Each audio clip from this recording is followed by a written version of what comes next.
माणिकराव कोकाटेंचा मंगळवारी राजीनामा होण्याची शक्यता। अजित पवार आज पक्षाच्या बैठकीत नेत्यांना निर्णय कळवणार।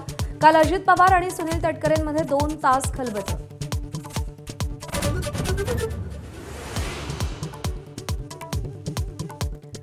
धनंजय मुंडे पुन्हा मंत्रिमंडळात परतण्याचे अजित पवारांचे संकेत। आणखी एका प्रकरणात धनंजय मुंडेंना क्लीन चिट मिळाली तर मंत्रिमंडळात परत घेणार, अजित पवारांनी स्पष्ट केलं।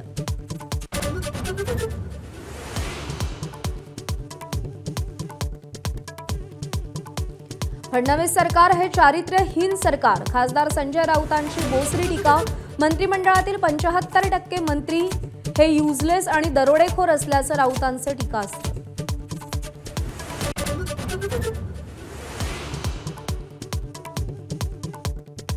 कल्याण डोंबिवलीतील घनकचरा व्यवस्थापनाचे 850 कोटींचा टेंडर नियमबाह्य पद्धतीने अमित साळुंखे केला। शिंदे पिता पुत्रांवर राऊतांचा नवा आरोपांचा बॉम्ब। घोटाळ्यातील पैसा श्रीकांत शिंदे फाउंडेशनला जात असल्याचाही आरोप।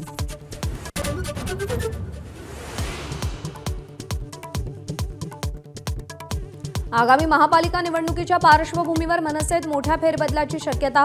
नवे विभाग अध्यक्ष आज जाहीर होणार। काम न करणाऱ्यांच्या जागी पर्याय सुचवण्याचे निर्देश।